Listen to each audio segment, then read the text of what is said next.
Hello, folks. This is Chris, KY4CKP.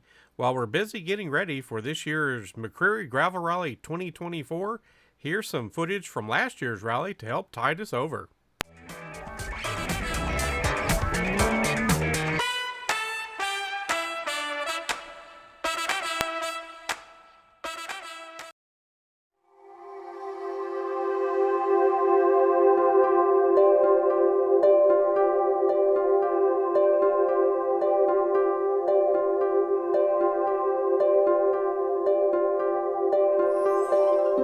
This week on LCARA HAMRadio, we're going to travel to McCreary County, southeastern Kentucky, for the McCreary County Gravel Rally, hosted at the Big South Fork Scenic Railway.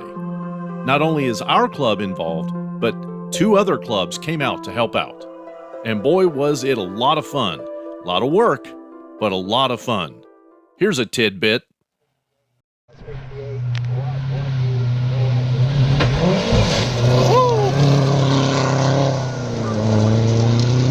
Well, it all started on a Saturday morning, and it was crisp. A little bit cool, but very, very nice weather.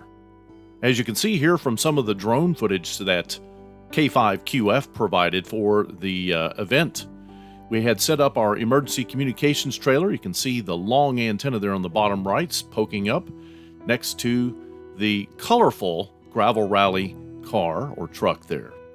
And the drone footage we're going to provide throughout the video in spots where it makes the most sense. But there's Austin doing his thing. Folks, the footage that we got for this year's race there's so much of it, we had to cut pieces here and there. Remember, though, the reason we're out there is to provide safety. Communications is a must. This race cannot be held without the communications of those ham radio operators out on the course. This is a beautiful part of Kentucky that many times gets overlooked, and it's one of the reasons why the race is held here. But this is literally the headquarters at the Big South Fork Scenic Railway Station. This is commercial rail here, but there's also a scenic railway that you can take and see some of the beautiful scenery in this area. We've got another shot here. There's the general store. To the right, that is the pit area or the service area for the cars. We actually have people stationed in a tent out front of the general store there, and that's to ensure that those cars that come in or leave the service area or that information is relayed to the clerk of the course. So that's the service area to the right of the general store. To the left of the general store is where we were set up, and the clerk of the course and headquarters was set up at Heritage Hall. You can see one of the red buggies there that's going to be racing. And the green car there in the top.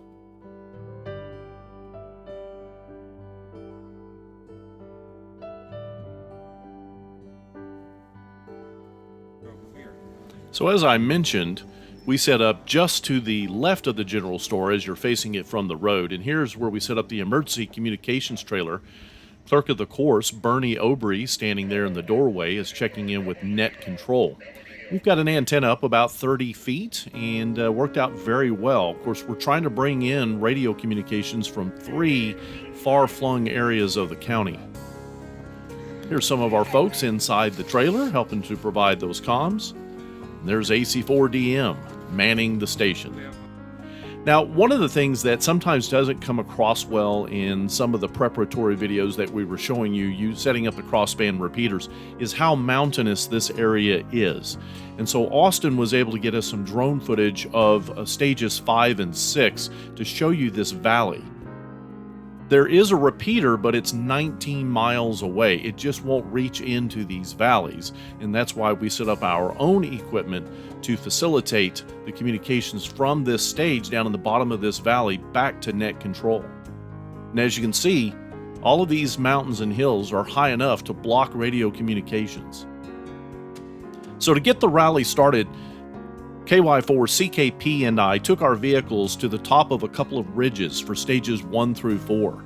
This is me traveling up to a ridge, and you can see I've already got the crossband repeater setup. You can see it's on a drive-on mast, and we're using the battery and the radio itself as ballast.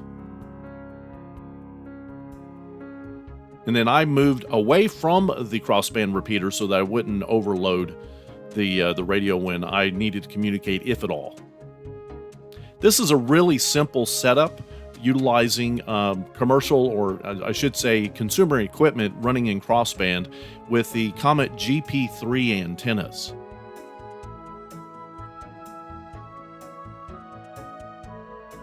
We've done a ton of testing in the various areas to ensure that not only can we pick up the communications from down in the valley where the racing is being held, but also relay that communication all the way back to net control.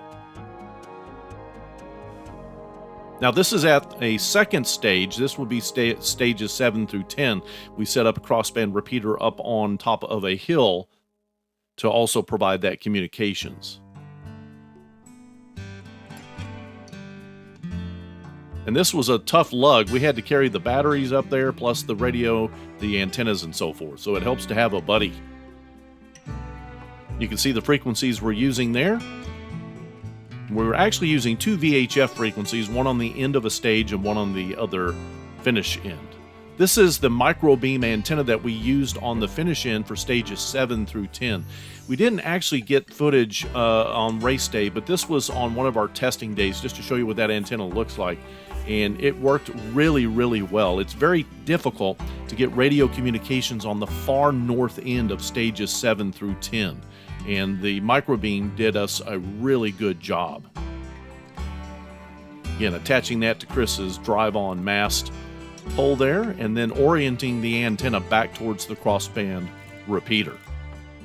If you haven't, go back and look at our preparation video, and we'll put a link up in the top right corner. Now this is Chris's location for stages 1 through 4, and you can see he's using his drive-on mast. He's got the pole there, and we have a GP3 in this instance up on top. Of course, Chris has got his Toyota Tacoma there all outfitted. He can go just about anywhere in that truck. But you can see the GP3 on top of that drive-on mast, and I used a very similar setup, and that way we could cover the begin and end stages, begin and start for stages 1 through 4. Stage 2 start to net control. The first group of cars is going to be car 20 at 9:36, car 10 at 9:37, car 68 at 9:38, car 21 at 9:39, and car 74 at 9:40. KY4CLB.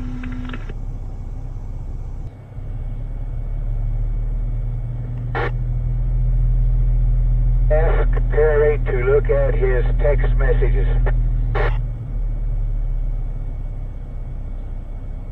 Stage 2 start confirmed. Opening the course. Acknowledge. Put him. So once the course was open for competition, the cars got busy. Here we can see cars coming in on stages 1 through 4 towards the end. It's the actual ending part is around the bend there. Then they have to come in and check in with the operations person here at the end of the stage. Everything is documented. They have to have their sheets signed, and this information ultimately is relayed back to net control by the ham radio operators. Between this station and the ham radio operator was a second set of radios using GMRS.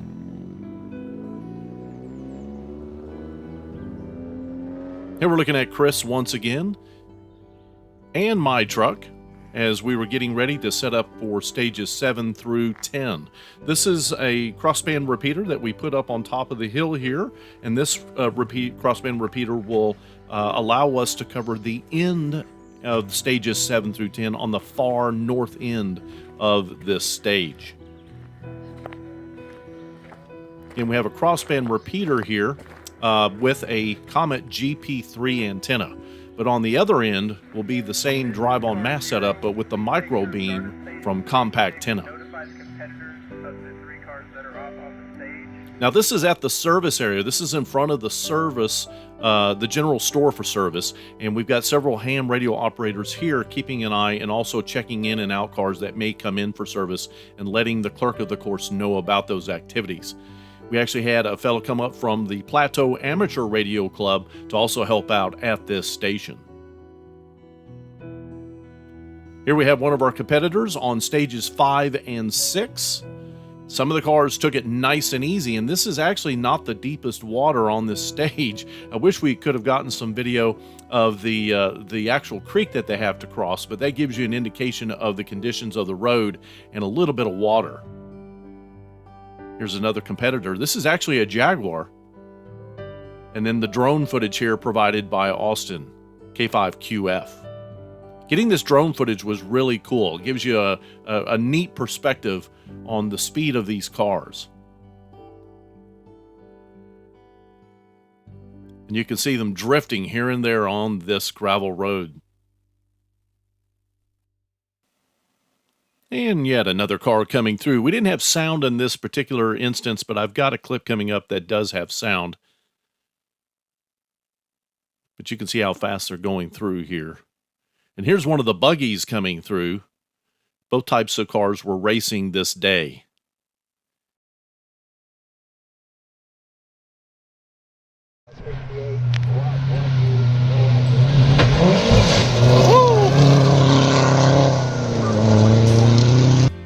So again, we've got some drone footage here, and you can see this from an eagle's eye view.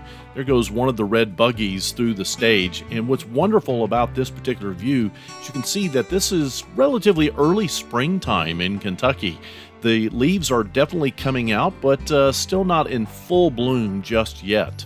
But this gives you an indication of the type of road going through this valley and the trees on either side. Beautiful aerial footage here.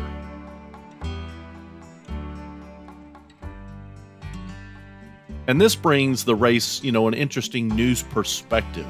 Many times we're down on the ground and we don't get to see it from this bird's eye view, but this gives us an indication of the route that they're taking as well as the topography that they're racing on. Then we've got one more of these bird's eye views. This is showing why we're out there as ham radio operators. If a car has an issue, this has to be radioed in so that either a wrecker or the crew for that car can come out and help the driver and hopefully get back on the road, or at least get on to some type of a rollback and back to the service area. Without a ham radio, they wouldn't know where the car was or whether or not it needed service.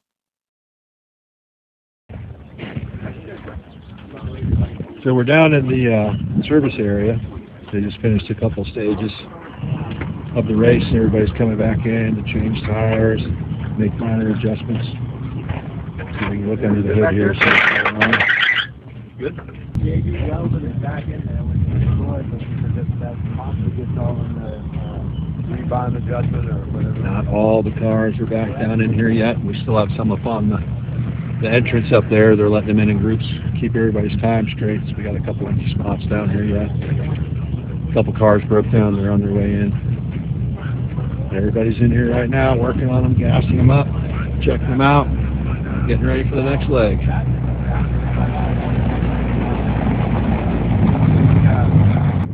So it's at this point, once they've come back into service, gassed up, maybe made some fine-tuning adjustments, they get ready to head out to the next stage.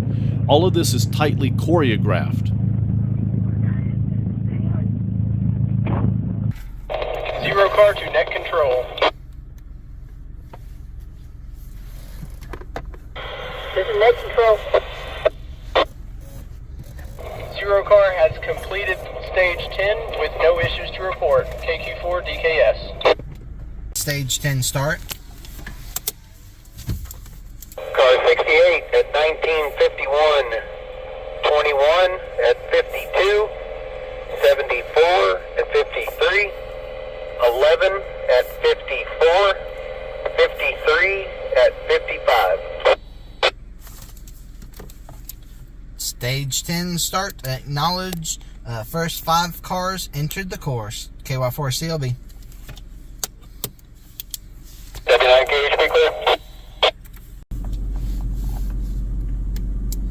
Stage 10 finished to net control. I have the next group of cars is as follows for their start time.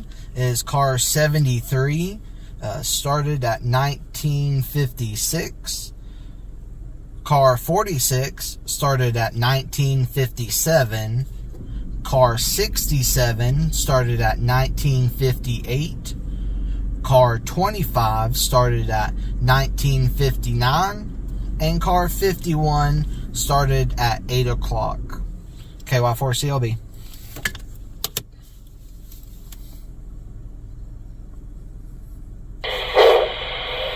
Lake control copies. And for the race, we had another amateur radio club come down all the way from Indiana. The Ohio Valley Amateur Radio Club assisted us this week. Here we can see some of the cars taking off on stage number 10. Again, those folks you see in those orange vests both work for the racing organization, and many of these folks were also ham radio amateurs. This gives us a view of some of the other buggies and so forth that are involved in the race. And at the end of every stage, we have a car, or in this case, the Suburban here, known as Fast Sweep. They're going to go through the course and make sure that none of the competitors have gone off of the route in need of assistance. Again, all of this is tightly choreographed, and radio communications is a must. Here we have some of the Indiana folks helping out in the orange vest, making sure that everybody signed their paperwork. And we also had one of the ladies there handling one of the nooks, which also is handling the times for each of the vehicles, the stop and start times. The 00 car is a really important car. This goes out on the stage before any of the competitors at about 70 to 80% of actual speed to make sure there's no obstructions, no limbs or trees have fallen, or any type of race obstacle. Some of us were hanging out at the MCOM trailer in between stages. Myself, Chris there, and I believe we had Dan there on the far right, and his wife came out to work net control on this day. It was such a beautiful day, great temperatures. In addition, we had again the folks working on the inside of the trailer. Folks, you can't do a race without good communications, and in this mountainous area, the crossband repeaters, the antennas, want to put out a special thanks to Compact 10 and the Microbeam, as well as Comet and the GP3s, and the various radios that we use for crossband repeating. Probably won't be the exact setup we'll do next year, but boy, we learned a lot. Also want to thank K5QF for the drone footage.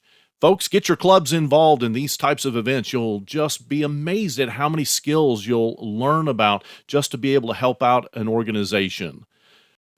I'm KY4 BDP Brian for the Lake Cumberland Amateur Radio Association. We hope you liked the video, and thanks for watching.